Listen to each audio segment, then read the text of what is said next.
è ottima. Per calcolare la temperatura dell'acqua si farà 70, meno i 10 gradi, meno 20 gradi della farina, paprika e peperoncino. Io non amo i cornicioni prorompenti. 2 kg di farina di tipo 1 V300, i nostri 100 g di paprika, 50 per chilo. E continuiamo fino alla fine. Togliamo il nostro impasto, 2 pieghette, peperoncino. C'è anche un detto, la pizza va schiaffeggiata, ma visto che la pizza è femmina, io la accarezzo, non la schiaffeggio.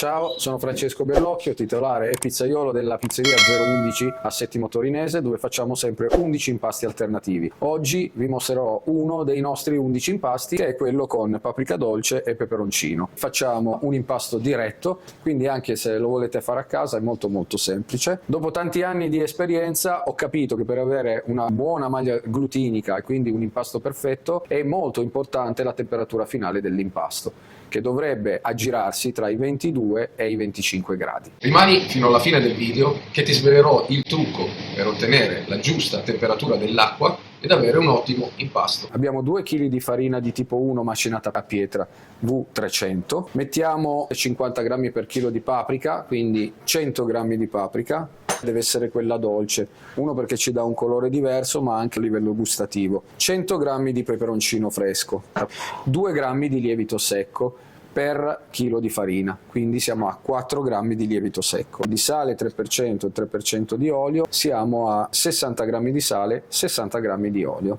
L'acqua siamo intorno al 65%, quindi abbiamo fatto 1 kg e 300 g di acqua. Con questo impasto totale usciranno circa 7 palline per ogni chilo da 260 grammi, quindi qui avremo 14 pizze. Seguite le mie istruzioni e vedete che verrà fuori una stupenda pizza. Andiamo a mettere la farina in macchina.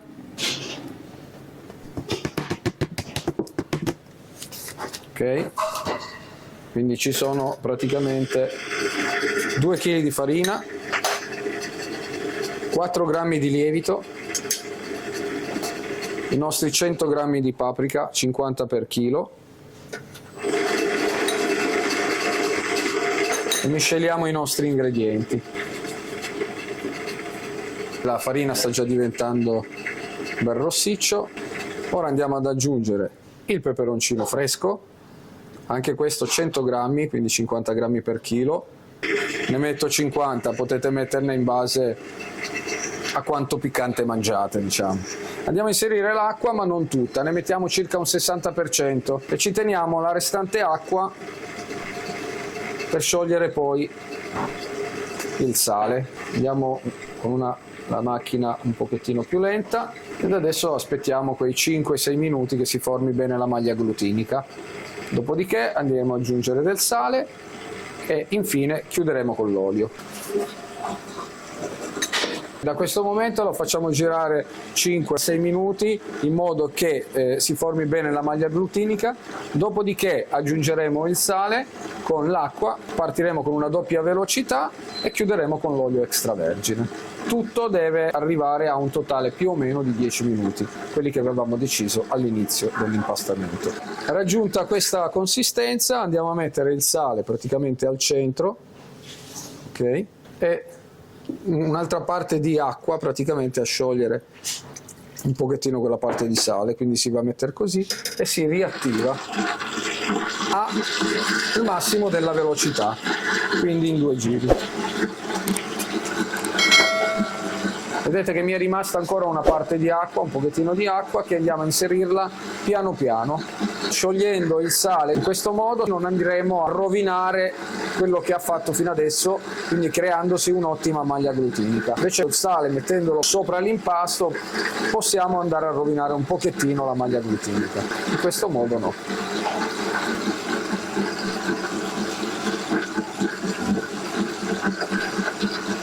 L'acqua con il sale si è totalmente sciolto, piano piano andiamo ad aggiungere la restante acqua fino ad arrivare al nostro 65% di idratazione.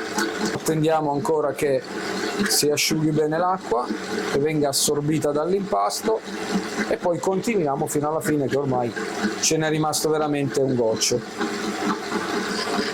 Ok, Ok, non c'è più acqua, siamo al 65%, quando inizia a prendere bene la zucca andiamo a concludere con l'olio.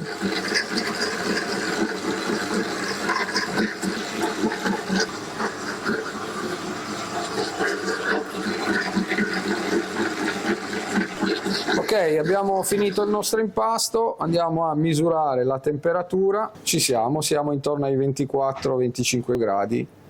Siamo arrivati giusti al limite. È perfetto. Togliamo il nostro impasto dalla macchina. La nostra macchina è bella pulita. Andiamo a fargli 2 pieghette.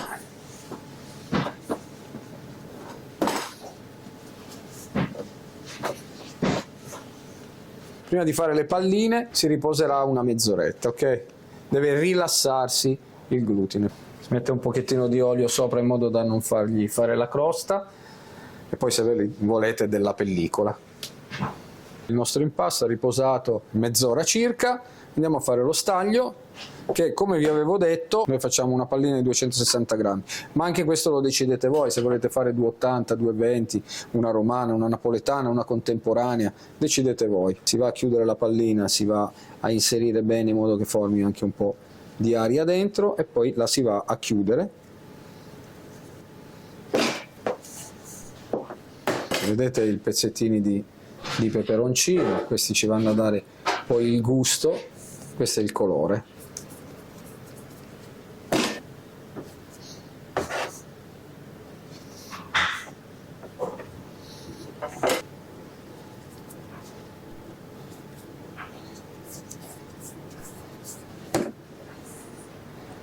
Adesso andiamo ad abbinare questo impasto ad una pizza che io faccio qui in pizzeria, che si chiama la Soverato, ed ha pomodoro pelati, frullati, mozzarella fior di latte, provola silana affumicata, peperoncino, nduja di spilinga e all'uscita del capocollo calabro. Andiamo a fare la nostra pizza.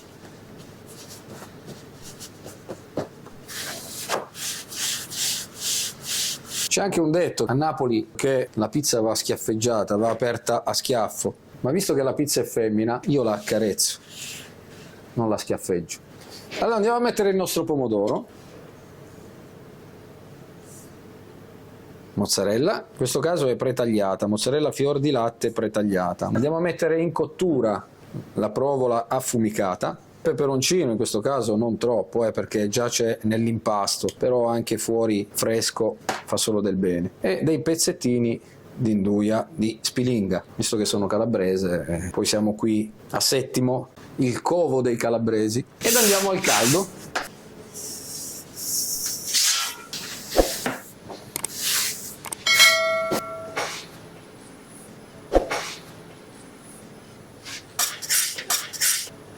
La pizza è completata e va sfornata.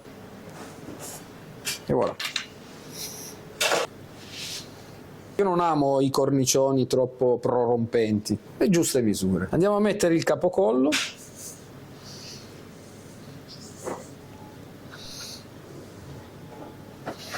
E voilà. La Soverato, paprika e peperoncino. Io purtroppo non ho le forbici d'oro, ma con le mie forbici d'argento andiamo a tagliare. La pizza è completata, ma va anche mangiata.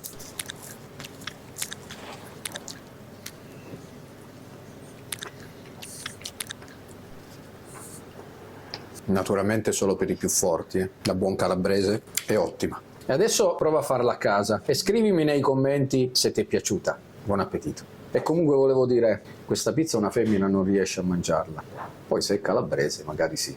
E per me la pizza è maschia. Allora andiamo a calcolare la temperatura dell'acqua in base al posto dove siamo. Se siamo in Calabria, se siamo in Piemonte, quindi la temperatura cambia e noi dobbiamo subito ricercare la temperatura dell'acqua da inserire nel nostro impasto. Da che numero bisogna partire? Il numero è 70. C'è chi parte dal 69, dal 70, fate voi, nessun problema. Quindi 70 che cos'è? Il numero predefinito, che è quello dei 3 ingredienti. Che cosa vuol dire? Per calcolare la temperatura dell'acqua si fa Temperatura dell'impastatrice, quindi l'impastatrice a spirale scalda 1 grado per ogni minuto che la facciamo girare. In questo caso io la farò girare circa 10 minuti e sono 10 gradi, quindi si farà 70 meno i 10 gradi, meno 20 gradi della farina, meno i 20 gradi della temperatura dove io sto facendo l'impasto. Questa sottrazione ci porterà alla temperatura dell'acqua. Io, facendo i miei calcoli, la temperatura dell'acqua deve aggirarsi intorno ai 19 gradi. Come possiamo vedere, siamo lì.